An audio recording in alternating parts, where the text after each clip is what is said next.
अध्याय 19 सम्यक दर्शन पंच लक्षण समन्वय। शांति मार्ग की क्रियात्मकता के अंतर्गत श्रद्धा, ज्ञान व चारित्र का तथा इनके विषयभूत 7 तत्वों का कथन पूरा हुआ।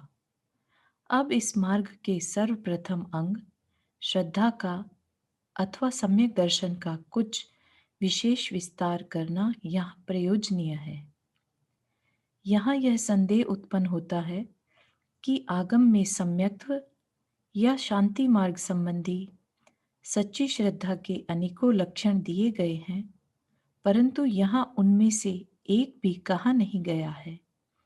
केवल एक शांति की रट लगाते चले आए हैं। तो क्या आगम के इन लक्षणों को मिथ्या मान ले? नहीं भाई, ऐसा भूल कर भी न करना, और उन्हें मिथ्या मानने के लिए अवकाश भी तो नहीं है।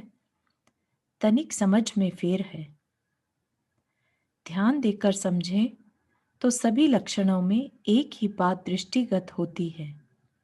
भिन्न भिन्न रुचि वाले शिष्यों के अनुग्रहार्थ ही गुरुजनों ने एक ही बात को भिन्न भिन्न रूपों में कहा हो, परंतु सब में अभिप्राय एक ही है। जिस प्रकार मैं बताता हूं उस प्रकार देख। इन सब में एक शांति ही नृत्य करती दिखाई दे रही है।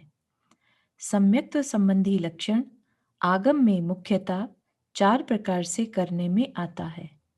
पहला, सच्चे देव, सच्चे गुरु, सच्चे शास्त्र या सच्चे धर्म के प्रति दृढ़ श्रद्धान। दूसरा, 7 तत्वों पर दृढ़ श्रद्धान। तीसरा, स्वपर भेद दृष्टि। चौथा, आत्म अनुभव व स्वात्म रुचि। पांचवा, इनके अतिरिक्त एक लक्षण वह जो कि मैं करता चला आया हूं, शांति के प्रति रुचि व झुकाव। ये पांचों ही लक्षण वास्तव में शांति के प्रति संकेत करते हैं। वह कैसे, देखिए। पहला, यद्यपि शब्दों में ये पांचों लक्षण पृथक पृथक दिख रहे हैं, परंतु गौर से देखने पर इन पांचों में कोई भेद नहीं है। देखो, पहला लक्षण है सच्चे देव, गुरु व धर्म पर दृढ़ श्रद्धान। इस लक्षण का स्पष्टीकरण करने के लिए मुझे आवश्यकता पड़ेगी यह पूछने की कि तू देव व गुरु किसे समझता है। यदि नग्न शरीर, केश लुंचन आदि तथा अन्य शारीरिक लक्षणों सहित को गुरु और अद्वितीय तेज पुंज शरीरधारी तथा छत्र चमर आदि सहित को देव मानकर उन संबंधी दृढ़ श्रद्धा करे, तो उसे तो सम्यक तो कहेंगे नहीं, क्योंकि उसका नाम देव व गुरु है ही नहीं। वास्तव में देव व गुरु को जाना नहीं, श्रद्धा किसकी करेगा? कुल परंपरा से नग्न शरीर इत्यादि लक्षणों को देखकर देवादि स्वीकार करना तो सांप्रदायिक श्रद्धा है, अंधश्रद्धा है। बिना परीक्षा किए कोई बात स्वीकार करना श्रद्धा नहीं। सांप्रदायिक श्रद्धा तो अपने अपने देव व गुरु के प्रति सबको ही है। यदि कहो कि मेरी श्रद्धा सच्चे देव गुरु के प्रति है, इसलिए यह सच्ची है, सो भी ठीक नहीं है, क्योंकि बिना परीक्षा किए सच्चे व झूठे का पता कैसे चला? तेरे पिता ने कहा है कि वह सच्चे हैं, इसका नाम तो परीक्षा नहीं। आगे साधना खंड में इस विषय पर काफी प्रकाश डाला जाने वाला है। शांति या वीतरागता के आदर्श का नाम देव व गुरु है। शांति व वीतरागता संबंधी उपदेश का नाम शास्त्र है। शांति व वीतरागता को प्राप्त करने के मार्ग का नाम धर्म है। बिना शांति की पहचान के कौन देव, कौन गुरु, कौन धर्म व कौन शास्त्र? इसलिए शांति का अनुभव हुए बिना देव व गुरु आदि की श्रद्धा सच्ची श्रद्धा नहीं कही जा सकती। अतः इस लक्षण में शांति के अनुभव की ही मुख्यता है। दूसरा लक्षण है 7 तत्वों पर दृढ़ श्रद्धान। अब तू ही बता कि 7 तत्व किसे कहता है और उनकी श्रद्धा किसे मानता है। यदि 7 तत्वों के नाम तथा उनके भेद प्रभेद को जानकर तत्संबंधी श्रद्धा करने को श्रद्धा कह रहा है, तब तो वह सच्ची श्रद्धा है नहीं। ऐसी श्रद्धा तो प्रत्येक जैनी को है, पर सब सम्यक दृष्टि नहीं है। इन 7 बातों में हे उपादेय बुद्धि बनाकर हे को त्यागने के प्रति और उपादेय को ग्रहण करने के प्रति झुकाव हो जावे, मोक्ष या पूर्ण शांति का लक्ष्य बिंदु बनाकर अजीव, आश्रव तथा बंध तत्वों को ही जानकर छोड़े और जीव, संवर, निर्जरा तथा मोक्ष को उपादेय मानकर ग्रहण करे। अजीव, आश्रव तथा बंध में आकुलता देखे और जीव, संवर, निर्जरा तथा मोक्ष में शांति देखे। ऐसे 7 तत्वों की एकत्व रूप श्रद्धा का नाम सच्ची श्रद्धा है। शांति के अनुभव के बिना वास्तविक रीति से हे उपादेय का भेद नहीं किया जा सकता। भले गुरु के उपदेश के आश्रय पर मान लेता हो, पर वह तो श्रद्धा शब्दात्मक हुआ, रहस्यात्मक नहीं। अतः इस लक्षण में भी शांति के वेदन की ही मुख्यता है। तीसरा लक्षण है स्वपर भेद दृष्टि। इस लक्षण में तथा उपरोक्त 7 लक्षणों वाले लक्षण में विशेष भेद नहीं है, क्योंकि यहाँ हे तत्वों को पर में और उपादेय तत्वों को स्व में समाविष्ट कर दिया गया है। स्व अर्थात मैं जीव हूं और संवर निर्जरा के द्वारा प्राप्त शांति ही मेरा स्वभाव है। मोक्ष मेरे ही स्वभाव का पूर्ण विकास है। अजीव पर तत्व है, इसके आश्रय से उत्पन्न होने वाले आश्रव व बंध मेरी शांति के घातक हैं। अतः अजीव, आश्रव, बंध को पर तत्व समझकर छोड़ और जीव, संवर, निर्जरा को स्व तत्व समझकर ग्रहण कर। शांति के अनुभव बिना कैसे जाने कि मैं जीव कौन? शांति को अर्थात स्व को जाने बिना पर किसे कहेगा? प्रकाश को जाने बिना अंधकार किसे कहेगा? केवल शरीर ही जीव रूप में दिखाई देगा, उसे ही तो छुड़ाना अभिष्ट है। भले जीव का नाम बदलकर मैं आत्मा हूं, शरीर से पृथक हूं, ऐसा कह दे, पर अनुभव के बिना वह आत्मा क्या, यह तो पता नहीं। शब्दों में आगम के आधार पर भले लक्षण कर दे, पर अनुभव के बिना तेरे वे लक्षण अंधे के तीरवत ही हैं। इसलिए स्वपर भेद दृष्टि में भी शांति का अनुभव ही प्रधान है। चौथा लक्षण है आत्मानुभव। सो तो स्पष्ट अनुभव रूप कहने में आ ही रहा है। आत्मा का अनुभव क्या? वह भी तो शांति का वेदन ही है। अनुभव तो स्वाद का हुआ करता है, सुख दुख का हुआ करता है। जैसे सुई चुभने का अनुभव सुई के ज्ञान से कुछ पृथक जाति का है, इसी प्रकार निज का अनुभव निज के ज्ञान से कुछ पृथक जाति का है। ज्ञान में वस्तु के आकार आदि गुणों की प्रधानता होती है और उसका प्रत्यक्ष ज्ञान होना अल्पज्ञ को संभव नहीं है, परंतु सुख व दुख का प्रत्यक्ष होना प्रत्येक को संभव है।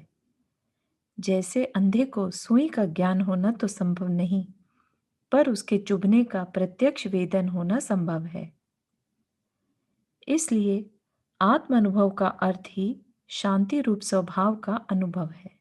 स्वात्म रुचि भी इसी का अंग है। उपयोग की रुचि निज शुद्ध स्वरूप में रहना है, अर्थात निज शांति के अनुभव की रुचि है।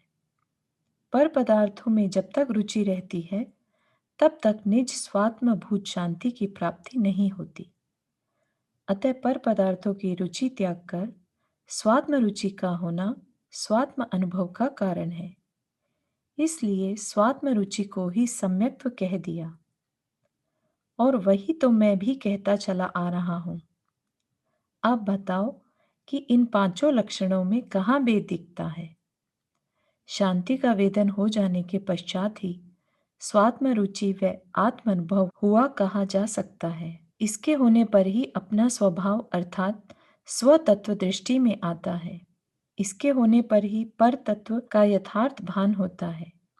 उसके होने पर ही शांति व अशांति, निराकुलता व व्याकुलता, सुख व दुख, उपादेय व हेय का ज्ञान होता है। जिसने आज तक शांति ही नहीं जानी, उसे क्या पता कि अशांति किसे कहते हैं। उसकी दृष्टि में तो मंद अशांति शांति है और तीव्र शांति अशांति। उपरोक्त प्रकार हे उपाधि का भेद हो जाने पर ही सात तत्वों का भाव समझ में आता है।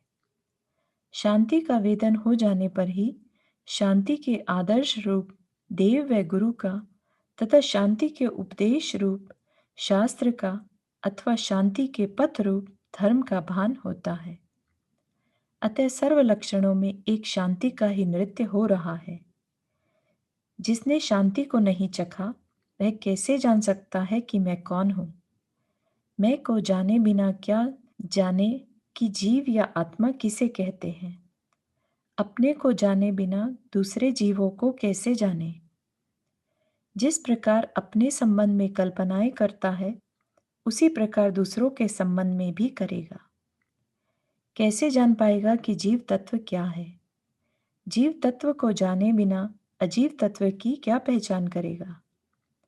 क्योंकि जीव के संसर्ग में यह अजीव तत्व बिल्कुल जीववत चेतन दिखाई दे रहा है। जीव की पहचान के बिना उसमें भेद कैसे करेगा। शांति या निर्विकल्पता के अनुभव बिना विकल्पों की पहचान क्या करेगा। विकल्पों की पहचान किए बिना आश्रव बंध किसे कहेगा, तथा निर्विकल्पता के अथवा शांति के वेदन बिना संवर निर्जरा व मोक्ष किसे कहेगा। कोरी कल्पनाएं करेगा और इसके अतिरिक्त कर भी क्या सकता है। शांति का अनुभवात्मक या रसात्मक स्वरूप जाने बिना किसे शांति का आदर्श कहेगा, किसे देव व गुरु कहेगा, किसे शांति का मार्ग व उपदेश कहेगा, किसे धर्म व शास्त्र कहेगा। अतः सर्व लक्षणों में शांति का वेदन तथा उसके प्रति की झुकाव रूप श्रद्धा ही प्रधान है। एक की प्रधानता होते हुए भी भिन्न भिन्न अभिप्राय वाले शिष्यों के प्रतिबोधनार्थ भिन्न भिन्न लक्षण किए गए हैं। शांति का नमूना दिखाने के लिए देव गुरु की श्रद्धा कही गई है, क्योंकि मार्ग का श्री गणेश यहाँ से ही करना है। शांति का नमूना देखे बिना उसके प्रति का झुकाव कैसे होगा, और झुकाव हुए बिना पुरुषार्थ क्या करेगा। झुकाव हो जाने पर भी यथार्थ उपदेश प्राप्त किए बिना पुरुषार्थ क्या करेगा। अतः प्राथमिक शिष्य को देव गुरु धर्म व शास्त्र की श्रद्धा वाला लक्षण बहुत हितकारी है। इनके बिना बाह्य की रुचि व श्रद्धा के आधार पर ही कदाचित वह यथार्थ शांति को स्पर्श कर सकता है। हे उपादेय को जाने बिना किसके ग्रहण व त्याग का प्रयास करेगा। इसलिए सात तत्वों की श्रद्धा भी प्राथमिक शिष्य के लिए बड़ी कार्यकारी है। स्वपर के ऊपरी भेद जाने बिना किसके प्रति उदासीन होगा और किसके प्रति झुकाव करेगा।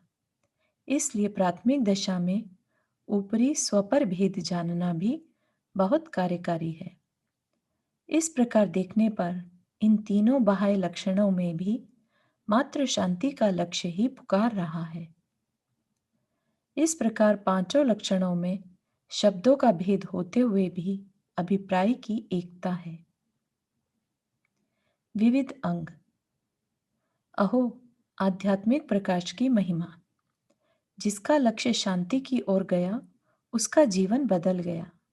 उसकी विचारणाओं की दिशा घूम गई। उसकी रीति अटपटी सी भासने लगी। सामान्य जगत को उसकी बातों पर आश्चर्य होता है। वह जगत को और जगत उसे मूर्ख समझने लगता है। परंतु साधारण व्यक्ति बेचारे क्या जाने कि उसके अंतरंग में क्या बीत रही है। शांति का उपासक पद पद पर शांति का स्वाद लेने में मग्न हुआ चला जा रहा है, अन्य सब स्वादों का तिरस्कार करता हुआ। उसके ढंग निराले हैं। उसके जीवन में अनेकों चिन्ह या लक्षण स्वाभाविक रूप से उत्पन्न हो जाते हैं, जिनको वह बुद्धिपूर्वक नहीं बनाता। लौकिक जन भी उसकी नकल करके अपने जीवन में जबरदस्ती उन लक्षणों को बनाना चाहते हैं जिससे कि वे भी किसी प्रकार धर्मियों की श्रेणी में गिने जाने लगें। क्या करें बेचारे, धर्मी बनने की उत्कंठा ही ऐसी है जो उन्हें यह कृत्रिम स्वांग खेलने को बाध्य करती है। परंतु उसके द्वारा अपने अंदर उत्पन्न किए गए वे चिन्ह बिल्कुल पैबंद सरीखे भासते हैं। उस कौवेवत जिसने कि मोर के पंख चढ़ाकर अपने को मोर बनाना चाहा है। धर्मी जीव के इन लक्षणों को ही सम्यक्त्व के अंग या गुण कहते हैं। इन लक्षणों पर से धर्मी जीव को या उस जीव को जिसका लक्ष्य शांति पर केंद्रित हो चुका है भली भांति पहचाना जा सकता है।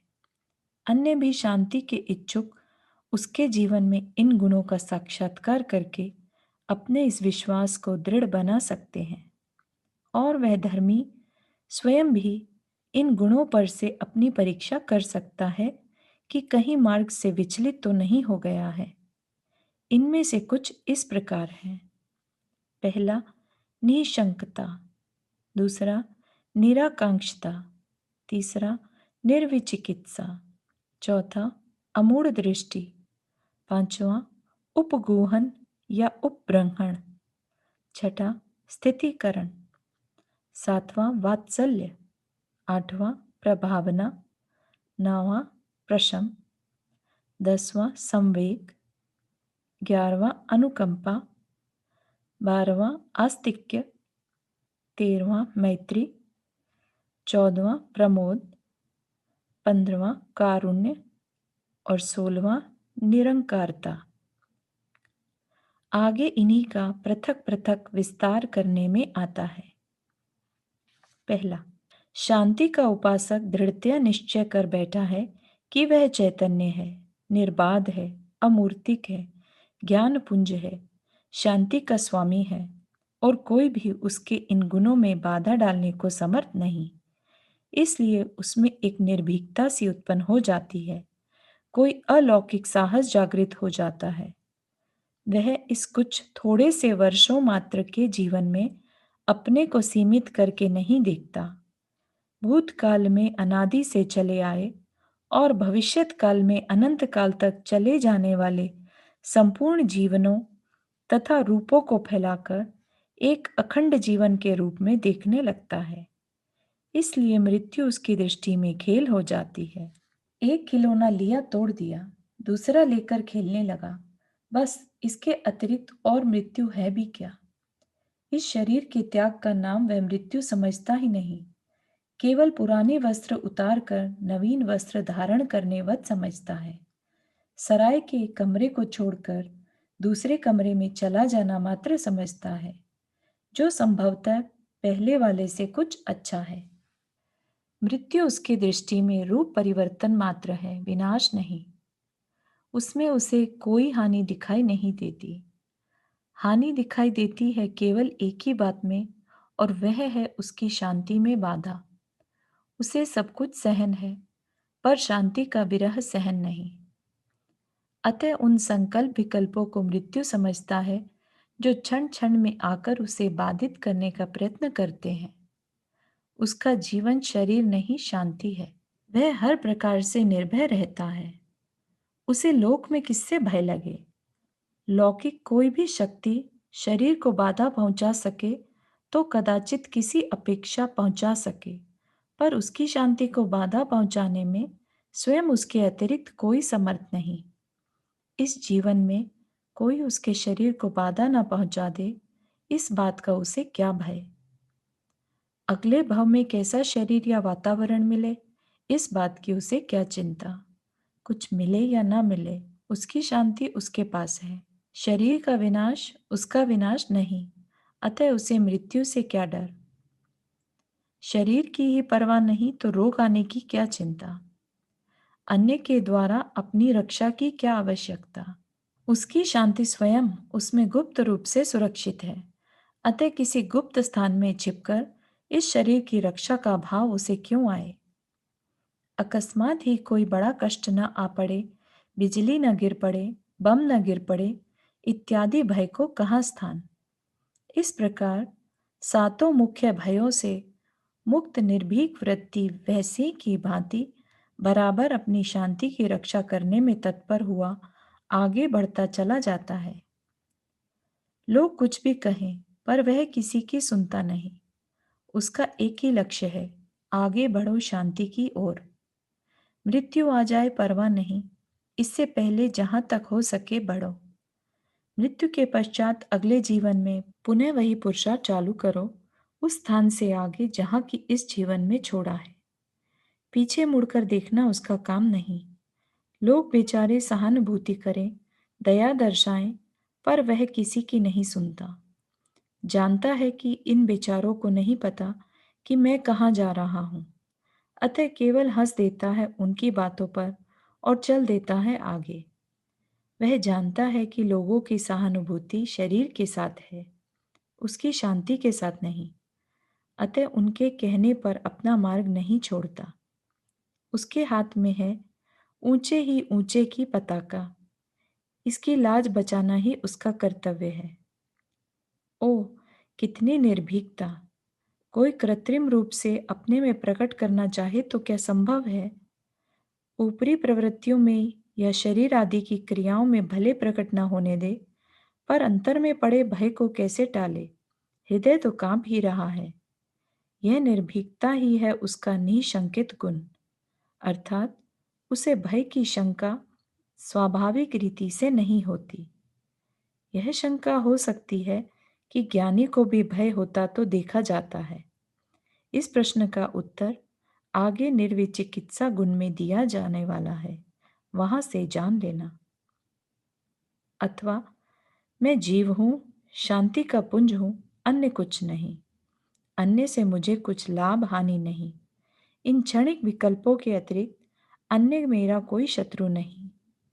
विस्तृत रूप से साधना खंड में निर्णय किया गया देव दर्शन आदि प्रवृत्तियों रूप मार्ग ही मेरा मार्ग है, पूर्ण शांति ही मेरा मोक्ष है।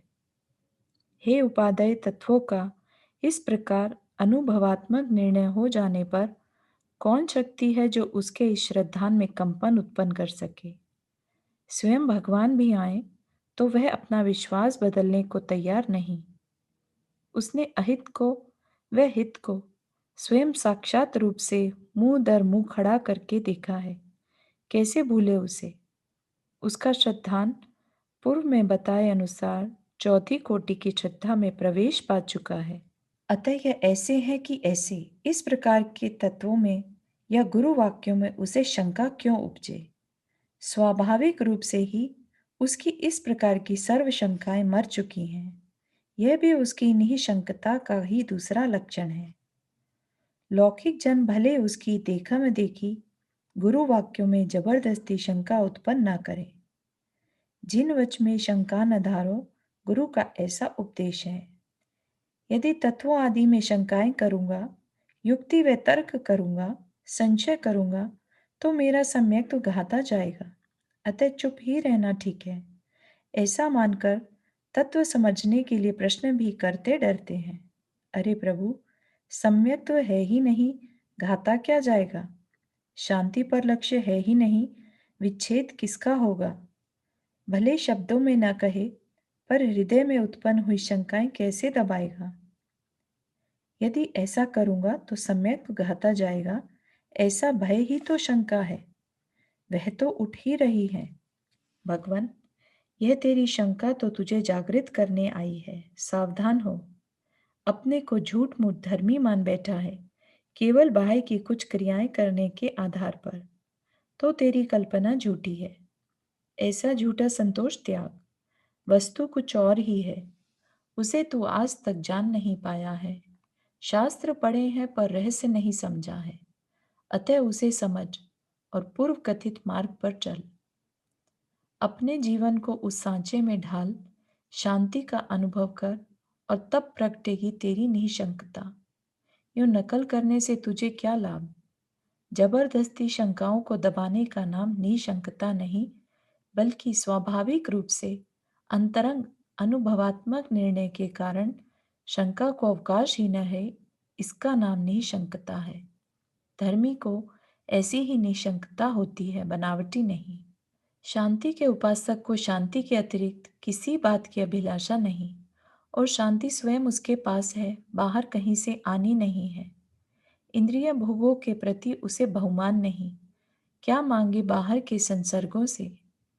इस लोक में मैं सुखी रहूं, मुझे कोई बाधा न आवे, खूब धन हो, स्त्री हो, कुटुंब हो, ख्याति हो इत्यादि, तथा मृत्यु के पश्चात परलोक में मुझे कोई अच्छी गति मिले, मैं नरक पशु आदि गतियों में न जाऊं, देव ही बनूं, या राजा आदि पदों की प्राप्ति हो इत्यादि ऐसी आकांक्षाएं उसे होती ही नहीं।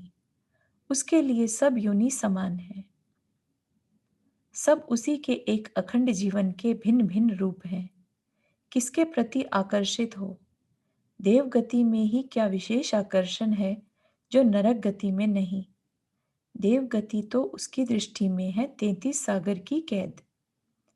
चाहते हुए भी और शक्ति के होते हुए भी शांति पथ पर आगे न बढ़ सके, इससे बड़ा दुख और क्या होगा उसे। हृदय महसूस कर रह जाता है, क्या करें, कैद पूरे हुए बिना उसे कुछ करने की आज्ञा नहीं है। नरक गति में भी उसे कोई द्वेष नहीं है, उसे तो शांति चाहिए। नरक ही क्या, इससे भी बुरी कोई योनि हो तो स्वीकार है, परंतु शांति मिलनी चाहिए। अतः धन संपत्ति या सुंदर शरीर आदि की इस भव के लिए या अगले भवों के लिए उसे कदापि आकांक्षा नहीं होती। बाह्य सुविधा और बाह्य बाधा उसके लिए दृष्टि में समान है। भोग आदि के सुख उसे सुख भासते नहीं, आकांक्षा किसकी करे। व्यवहार में या निश्चय में किसी प्रकार भी उसे आकांक्षा होती नहीं। आकांक्षा है केवल एक अपनी शांति की रक्षा की, अन्य कुछ नहीं। और तो और विदेह क्षेत्र में जाकर प्रभु के दर्शन करने से मुझे कुछ लाभ होगा, अतः किसी प्रकार विदेह क्षेत्र में उत्पन्न हो जाऊं तो अच्छा, इस प्रकार की भी आकांक्षा नहीं। उसका प्रभु सर्वदा उसके पास है, नित्य ही वह उसका साक्षात्कार करता है, अतः वह आकांक्षा भी क्यों हो। यह है उसका निहिकांक्षित गुण। उसकी देखा में देखी लोग भी शब्दों में मुझे स्वर्ग आदि भोग नहीं चाहिए, वर्तमान में भी यह भोग सामग्री मेरे लिए कोई विशेष आकर्षक नहीं, मुझे कुछ आकांक्षा नहीं, और यदि स्वर्ग आदि या भोग आदि की आकांक्षा करूंगा तो मेरा सम्यक तो घाता जाएगा इत्यादि। इस प्रकार भले शब्दों में कहता रहे, पर अंतरंग में पड़े इनके प्रति के आकर्षण को कैसे दबाएं। वहां तो बराबर आकांक्षा छिपी हुई है, और रूप में न सही पर विदेह क्षेत्र में उत्पन्न हो जाऊं तो भगवान के दर्शन से कुछ लाभ उठाऊं, ऐसी आकांक्षा तो मुख पर आ ही जाती है। मुख पर लाना भी देखा में देखी या सुन सुनाकर रोक ले तो अंतरंग में पड़ी आकांक्षा का क्या करेगा। सम्यक्त्व है ही कहाँ जो कि इस आकांक्षा से घाता जाएगा। प्रभु, यह उपाय नहीं है इसे दबाने का। यदि नकल ही करके आकांक्षा दबाना इष्ट है तो पूर्व कथित मार्ग के अनुरूप अपने जीवन को ढालने का प्रयत्न कर, स्वतः टल जाएंगी सब आकांक्षाएं। धर्मी जीवों का निहिकांक्षित गुण कृत्रिम नहीं होता, स्वाभाविक होता है। वह नकल करके अपनाया नहीं जाता, जीवन में परिवर्तन करके अपनाया जाता है। शांति व सुंदरता में ओतप्रोत वह लोक में सर्वत्र शांति की का प्रसार देखता है। चेतन अचेतन पदार्थों का निर्णय किया है, उस पर दृढ़ श्रद्धान किया है, अपने सर्वलौकिक व्यवहारों में भी उस निर्णय का प्रयोग करने का सर्वदा प्रयास करता रहता है। सर्व विश्व को एक ब्रह्म के या ईश्वर के निवास के रूप में अथवा अपने द्वारा की गई सृष्टि के रूप में देखता है, इसलिए पदार्थों को उनके असली रूप में देखता है। उनके क्षणिक इन बाह्य रूपों में सुंदरता व असुंदरता उसे दिखती ही नहीं। जड़ हो कि चेतन, सर्व में उस जाति के रूप को ही देखता है। लोक में दिखने वाले जड़ से सुंदर असुंदर रूपों में केवल जड़त्व का और चेतन के मनुष्य पशु, धनवान निर्धन, स्वस्थ रोगी, आदि रूपों में केवल चेतनत्व का ही उसे भान होता है। बाहर के इन रूपों की उसकी दृष्टि में कोई सत्ता नहीं, क्योंकि जो अब है कल नहीं, उसकी क्या सत्ता। अब सुंदर है और कल असुंदर, अब मिष्ठान है और कल विष्टा, 3 दिन पीछे फिर अन्न और फिर मिष्ठान। इन रूपों का क्या मूल्य। वह रुपये का स्वांग है। वह ज्ञानी इस स्वांग से भली भांति परिचित है। उसे इस स्वांग में क्यों भ्रम होने लगा।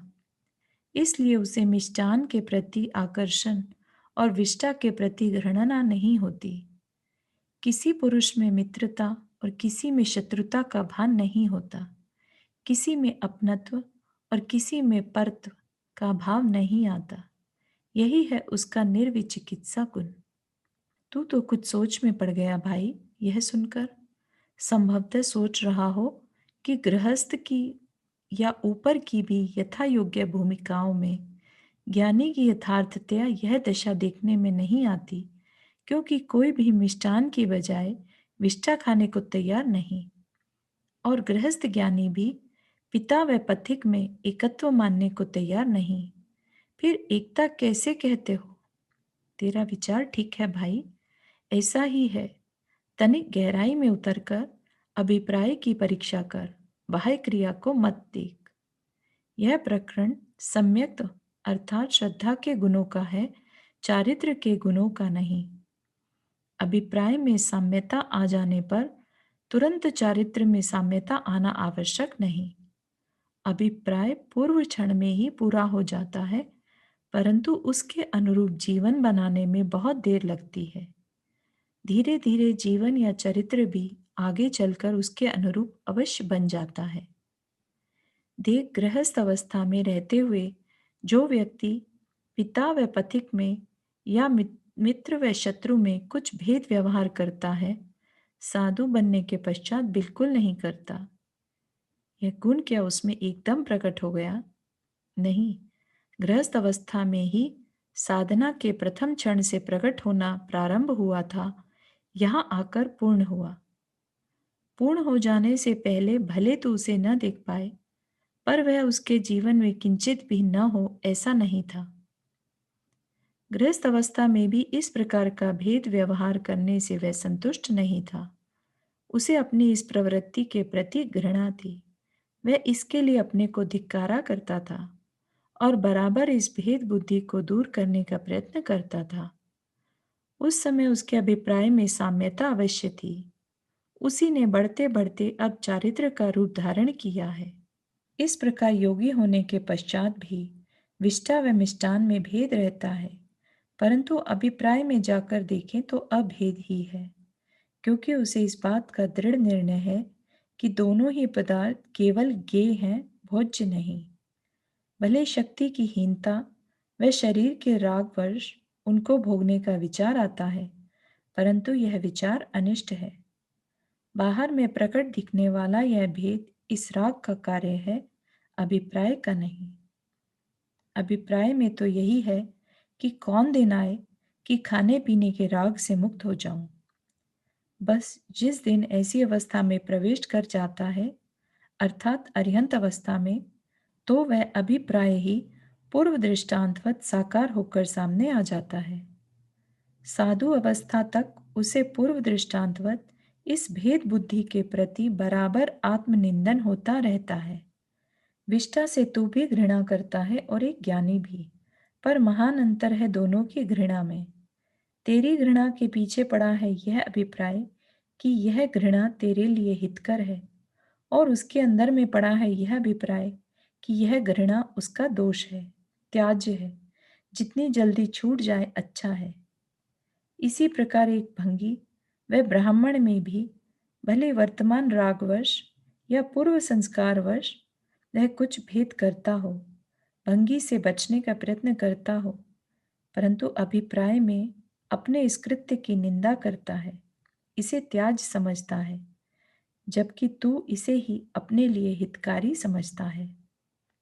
बिल्कुल इसी प्रकार निशंकित गुण में कथित ज्ञानी व अज्ञानी की भय रूप प्रवृत्ति में भी अंतर समझ लेना। धर्मी का ऐसा स्वभाव ही है।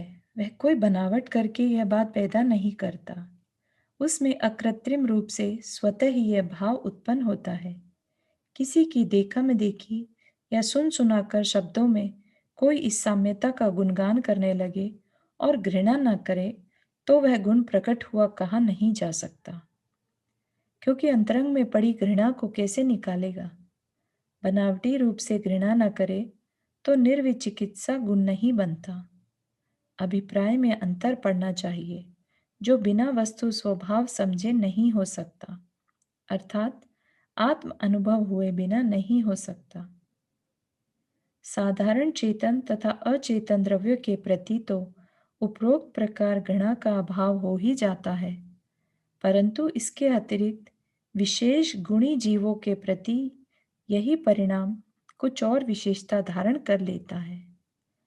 शांति के उपासक अन्य जीवों के प्रति उसे इतना प्रेम व आकर्षण हो जाता है कि यदि कदाचित ऐसे किसी जीव के शरीर में कोई रोग हो जाए, उसमें से मल आदि बहने लग जाए, उसमें दुर्गंध उत्पन्न हो जाए, उसकी ऐसी दशा हो जाए कि किसी का पास खड़े रहना भी कठिन हो जाए, तो वह धर्मी जीव उसकी हर प्रकार से सेवा करने में बिल्कुल ग्लानि नहीं करता, बल्कि उसकी सेवा करना अपना सौभाग्य समझता है।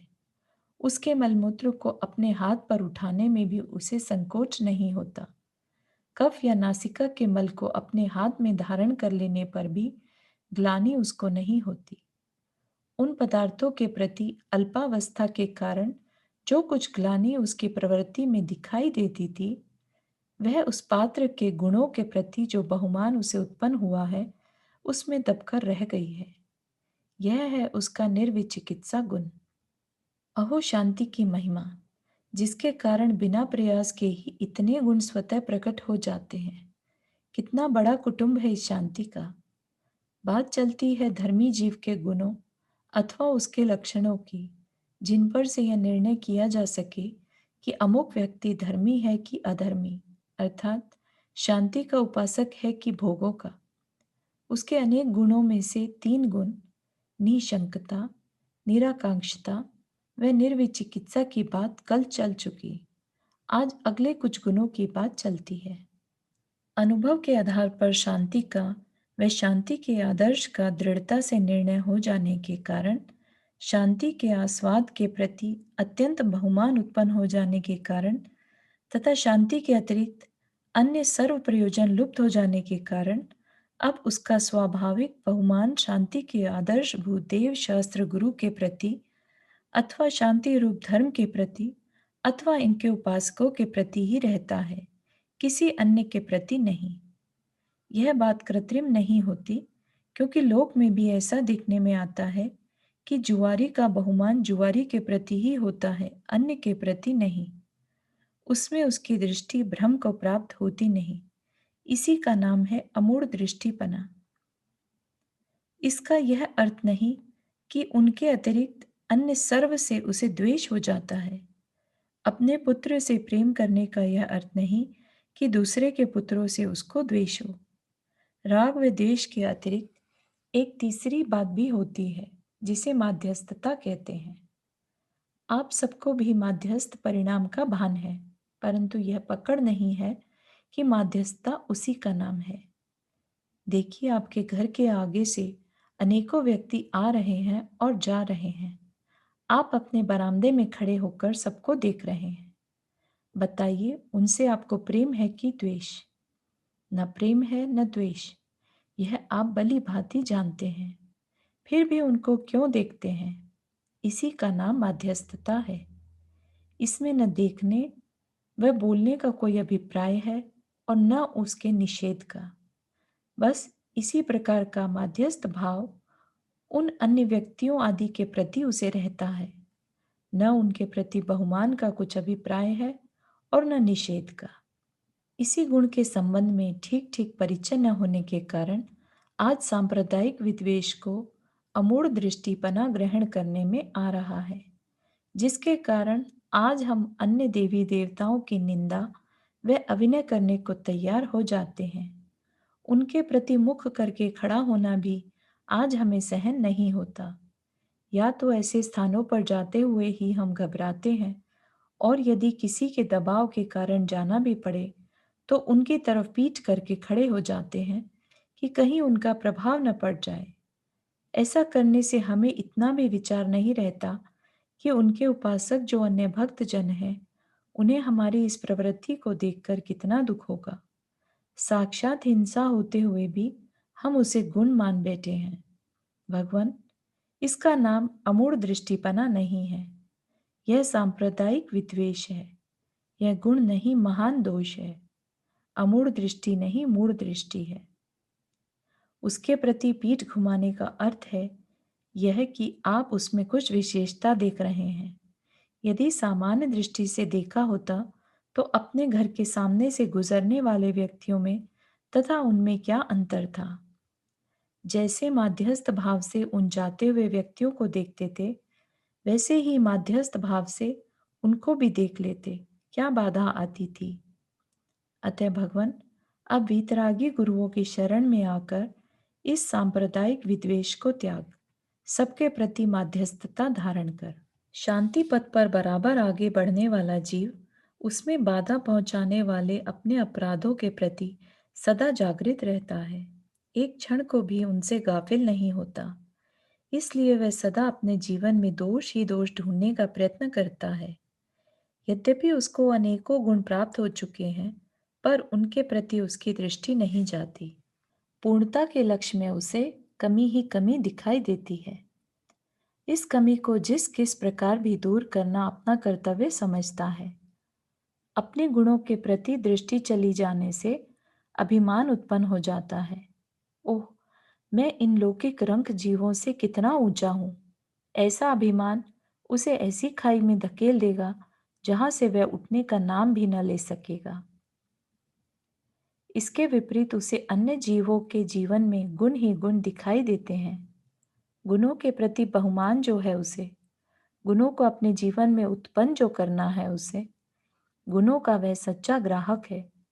बाजार में जाएं तो स्वभावतः आपकी दृष्टि उन पदार्थों पर ही पड़ती है जिनकी की आपको आवश्यकता है, अन्य पर नहीं। उसी प्रकार किसी भी अन्य व्यक्ति के जीवन में उसकी दृष्टि गुणों पर ही पड़ती है, दोषों पर नहीं। भले ही उसमें दोष पड़े रहें, उनकी उसे आवश्यकता ही नहीं, क्यों देखे उनकी ओर। तात्पर्य यह है कि वह सदा अपने दोषों को देखता है और दूसरे के गुणों को, अपने दोषों को प्रकट करता है और दूसरे के गुणों को, अपने गुणों को छिपाता है और दूसरे के दोषों को, अपनी निंदा करता है और दूसरों की प्रशंसा। दूसरे के दोषों को छिपाने या गोपने के कारण उसके इस गुण का नाम उपगोहन है, और साथ साथ अपने गुणों में वृद्धि करते जाने के कारण इस गुण का नाम उपब्रह्मण है।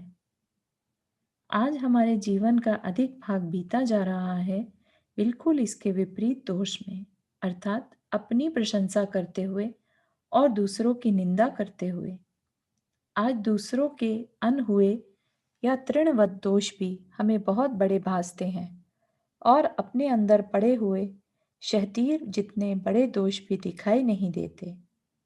अपने अनहुए गुण भी प्रकट करते हुए और दूसरे के अनहुए दोषों का भी ढिंडोरा पीटते हुए हर्ष मनाते हैं। यह प्रवृत्ति बड़ी घातक है। इसमें अब ब्रेक लगा प्रभु, अपने हित के लिए, दूसरों के लिए नहीं। आत्म प्रशंसा व पर निंदा करने से दोषों में वृद्धि, और आत्म निंदा व पर प्रशंसा करने से गुणों में वृद्धि होती है। गुरुदेव की शरण में आकर गुणों में वृद्धि कर, दोषों में नहीं। शांति के उपासक का लक्ष्य पग पग पर अपनी शांति की रक्षा करना है। इसलिए प्रारंभिक अवस्था में जब जब शक्ति की हीनतावश वह अपनी शांति से च्युत होता है, तब तब पुनः उसी में स्थित होने का बराबर प्रयास करता है। ऐसा उसका स्वभाव हो गया है। क्यों न हो, क्या दुकान में हानि हो जाने पर उससे लाभ प्रकट करने के लिए स्वभावतः ही आप अधिकाधिक प्रयास नहीं करते हैं? यह ही है उसका स्वस्थितिकरण। इतना ही नहीं, अपनी शांति के आस्वाद से छूट जाने पर उसे जो पीड़ा होती है, वह वही जानता है। चक्रवर्ती के शतखंड का राज्य छूट जाने पर भी उसे इतनी पीड़ा नहीं होती होगी, इसलिए अन्य शांति के उपासकों की पीड़ा भी उसके लिए असह्य है। अरे, इतनी दुर्लभ वस्तु को अत्यंत सौभाग्यवश प्राप्त करके भी यह प्राणी इन कुछ बाह्य बाधाओं के कारण उसे छोड़ने को तैयार हो गया है। नहीं नहीं, ऐसा नहीं हो सकता। मेरे होते यदि वह शांति की रक्षा न कर सका तो मेरा जीवन निरर्थक है। तथा इसी प्रकार के अन्य अनेकों विचार स्वतः अंतर में उठकर उसे बेचैन बना देते हैं और उसे उस जीवन की यथा योग्य रक्षा करने के लिए बाध्य कर देते हैं, चाहे इस प्रयोग में उसे कुछ क्षति ही क्यों न उठानी पड़े। यदि आर्थिक परिस्थिति के कारण वह मार्ग से विचलित हो रहा है, तो धन देकर या उसके योग्य कोई काम देकर उसे पुनः वहां स्थित करता है। यदि शारीरिक रोग के कारण वह मार्ग से विचलित हो रहा है, तो योग्य औषधि देकर तथा शारीरिक सेवा करके उसे पुनः वहां स्थित करता है। यदि किसी के मिथ्या उपदेश या कुसंगति के कारण मार्ग से च्युत हो रहा है, तो योग्य उपदेश देकर उसे पुनः वहां स्थित करने का प्रयत्न करता है। तथा अन्य किन्हीं कारणोंवश यदि वह ऐसा कर रहा है, तो जिस किस प्रकार उसकी यथा योग्य सेवा करने को वह हर समय उद्यत रहता है। याद होगी आपको वारिशेन ऋषि की कथा। अपने शिष्य पुष्पडाल को मार्ग पर स्थित करने के लिए अयोग्य कार्य करने से भी वे न डरे, यह जानते हुए भी कि इस कार्य से लोक में मेरी निंदा हो जाएगी। वे उसे अपने महल में ले गए और अपनी सकल सुंदर रानियों को पूरा श्रृंगार करके सामने आने की आज्ञा दी।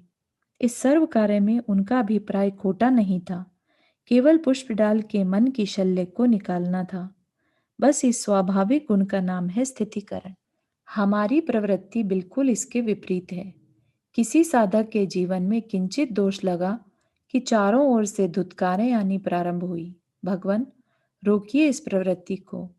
कषाय की शक्ति विचित्र है। बड़े बड़े नीचे गिरते देखे गए हैं। गिरते को गिराने का प्रयत्न न कीजिए। जिस किस प्रकार भी उसे उठाने का प्रयास कीजिए, उसे धुतकारिए नहीं बल्कि पुचकारिए। बिल्कुल उसी प्रकार जिस प्रकार की चलना सीखने वाले अपने बालक को आप पुचकारते हैं जबकि वह चलता चलता गिर जाता है। शांति की उपासना से उसके अंदर एक यह गुण भी प्रकट हो जाता है कि जहां भी किसी अन्य अपनी बिरादरी के व्यक्ति को देख, अर्थात किसी भी अन्य शांति के पथिक को देखा, कि उसके हृदय में एक उल्लास उत्पन्न हुआ जिसका कारण वह स्वयं भी नहीं जानता, क्योंकि उसका ऐसा स्वभाव ही है। किसी दूर देश में आपके नगर का कोई साधारण सा व्यक्ति मिल जाए तो मिलने व बोलने को जी चाहता है उससे। आपका यह गुण नगर वात्सल्य है और उसी प्रकार उसका वह गुण शांति पथ वात्सल्य है, जिसके कारण एक प्रमोद उमड़ पड़ता है उसके हृदय में। इसे मैं सिर पर बैठा लूं या क्या कर दूं, ऐसा किम कर्तव्य विमूढ़ सा उसकी ओर आकर्षित हो अंदर ही अंदर फूल उठता है वह। क्यों ना फूले, अपनी शांति का स्वाद लेते समय भी तो यही हालत होती है उसकी। उसके इस स्वाभाविक गुण का नाम है वात्सल्य। उसकी देखा में देखी कृत्रिम रूप से भले ही कोई वात्सल्य या प्रेम प्रकट करना चाहे, परंतु जब तक उस जीव में शांति के दर्शन होते नहीं, तब तक उसकी कृत्रिमता का भान अंतरंग में साक्षात होता रहता है। ऐसे कृत्रिम वात्सल्य का नाम वात्सल्य नहीं है। शांति के आस्वादन से प्रभावित होकर उसका जीवन बराबर उसकी ओर बढ़ता जाता है, किसी ऐसे सांचे में ढलता जाता है कि जिसे देखकर लोगों को आश्चर्य होता है। कुटुंब आदि व धन आदि की तो बात दूर रही, शरीर से भी उपेक्षा होती चली जाती है उसे। विरक्तता बढ़ती जाती है उसकी, साम्यता व सरलता आती जाती है उसमें, जिसके कारण द्वेष आदि का पता नहीं पाता। सबके प्रति कल्याण की भावना जागृत हो जाती है उसके हृदय में। ऊपर बताए हुए 7 महान गुण तथा उनके अतिरिक्त अनेकों अन्य गुण प्रकट हो जाते हैं। जीवन अलौकिक बन जाता है। ऐसा कि उन्हें देखकर अन्य जीव भी आकर्षित हुए बिना न रह सकें, प्रभावित हुए बिना न रह सकें। यह है उसका प्रभावना गुण। सर्व जीवों का कल्याण हो, किसी प्रकार शांति के प्रति उन्हें भी बहुमान हो, ऐसी शुभ आकांक्षा लेकर वह बाहर में भी अनेक प्रकार के उत्सव तथा शांति के प्रदर्शन करता है, ताकि साधारण जन उसे देखकर कुछ प्रभावित हों और उनके हृदय में शांति के लिए जिज्ञासा उत्पन्न हो। उसकी देखा मैं देखी लौकिक जीवों द्वारा जो उत्सव आदि किए जाते हैं, उनका नाम प्रभावना गुण नहीं है, क्योंकि उनकी उन क्रियाओं में से केवल सांप्रदायिकता झांक रही है, शांति नहीं। आज के उत्सव आदि में केवल धन का प्रदर्शन है, जीवन का नहीं। वैराग्य के प्रकरण स्वरूप भगवान की पंच कल्याणक प्रतिष्ठाएं भी आज शांति व वैराग्य प्रदर्शन से शून्य केवल खेल तमाशा बनकर रह गई हैं, जिनमें ढोल बाजों के अतिरिक्त कुछ नहीं है। इस प्रकार के मेलों पर लाखों रुपया व्यर्थ खोकर भले यह समझ लिया जाए कि धर्म प्रभावना हुई, पर यह धन प्रभावना है, धर्म प्रभावना नहीं। शांति में स्नान करते रहने के कारण उसके जीवन में इतनी सरलता व साम्यता आ जाती है कि क्रोध आदि की तीव्रता तो दूर, लौकिक स्वार्थ का भी अभाव हो जाता है। उसके रोम रोम में शांति खेलने लगती है, सबकी पीड़ा को अपनी पीड़ा समझने लगता है। उसको देखकर दूसरों को भी कुछ शांति प्रतीत होती है। ऐसा है उसका प्रशम गुण। बाह्य विषय भोगों में अब उसे रस नहीं आता। शांति के सामने इनका क्या मूल्य। हलवा मांडा खाने को मिले तो सूखी ज्वार की रोटी कौन खाए। अतः भोग सामग्री से उसे स्वतः ही अंतरंग में कुछ उदासीनता सी हो जाती है। कृत्रिम रूप से देखा मैं देखी इस सामग्री का त्याग करने का नाम उदासीनता नहीं है। उनका त्याग न करके भी गृहस्थ में रहते हुए ही इनमें पूर्ववत रस आना बंद हो जाए, ऐसा वैराग्य या संवेग उत्पन्न हो जाता है। संसार के इस जंजाल से मानो अब उसे कंपकपी सी छूटने लगती है। घर में संचित पदार्थों का ढेर देखकर उसका कलेजा हिलने लगता है। जिस कमरे को बड़ी रुचि पूर्वक उसने सजाया था, आज मानो वह उसे खाने को दौड़ रहा है। संसार के प्रति उसे कुछ भय सा उत्पन्न हो जाता है। यह है उसका निर्वेद गुण। दुखी जीवों को देखकर स्वतः ही बिना किसी स्वार्थ के उसका कलेजा पसीज जाता है। अरे, यह भी तो शांति का पिंड है। उसे भूलकर बेचारा संतप्त है आज। अवश्य ही इसकी पीड़ा का निवारण होना चाहिए। इत्यादि अनेक प्रकार के विकल्प खड़े हो जाते हैं और अपनी शक्ति अनुसार यथा योग्य रूप से उनकी पीड़ा की निवृत्ति का उपाय करता है। ऐसा है उसका स्वाभाविक करुणा व दया गुण। शांति का साक्षात वेदन हो जाने पर, अरे, यह रहा मैं तो अंतरंग में प्रकाशमान, व्यर्थ ही ढूंढता फिरा इधर उधर, ऐसा भाव प्रकट हो जाता है उसके संबंध में। अब उसे कोई शंका नहीं होती। चाहे कोई कितना ही कहे, वह दृढ़ रहता है। आंखों देखी बात को कौन अस्वीकार कर सकता है। बस इसी प्रकार स्वयं अनुभव की हुई अपनी सत्ता के प्रति कौन संशय कर सकता है। अपनी सत्ता का निर्णय हो जाने पर स्पष्टतया अन्य प्राणियों की सत्ता का निर्णय हो जाना स्वाभाविक है, क्योंकि उन सब में उसे अपना जातिपना दिखाई दे रहा है। अपने जातिपने से रहित अन्य जड़ या अचेतन पदार्थों की सत्ता का भी अनुभवात्मक व रहस्यात्मक निर्णय हो जाता है। समस्त विश्व की सत्ता का निर्णय ही उसका आस्तिक्य गुण है। अस्ति शब्द का अर्थ है होना। होने पने के निर्णय को अर्थात पदार्थों की सत्ता के निर्णय को आस्तिक्य कहते हैं। जो वेदों को माने सो आस्तिक, जो न माने सो नास्तिक। आस्तिक्य व नास्तिक्य की इस व्याख्या में सांप्रदायिकता झांक कर देख रही है, अतः यह व्याख्या ठीक नहीं है। विश्व की तात्विक सत्ता को स्वीकार करे सो आस्तिक, इसकी सत्ता को स्वीकार न करे सो नास्तिक, ऐसी व्याख्या ही ठीक है। परंतु सुन सुनाकर मैं हूँ, जीव है, अजीव है, विश्व है इत्यादि रूप स्वीकृति भी वास्तव में आस्तिक्य नहीं है, क्योंकि अनुभव के बिना मैं कौन तथा अन्य कौन यह जान नहीं पड़ता। केवल अंधों की भांति टटोल कर भले कहता रहूं कि यह जीव है, अजीव है इत्यादि। उसकी तात्विक दृष्टि में सब शांति के आवास तथा आत्मवत प्रतीत होते हैं।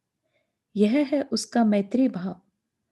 जहाँ मैत्री है, जहाँ वात्सल्य है, जहाँ कारुण्य है, जहाँ किसी के प्रति ग्लानि नहीं, जहाँ किसी का दोष दिखाई नहीं देता, वहाँ अभिमान को अवकाश नहीं।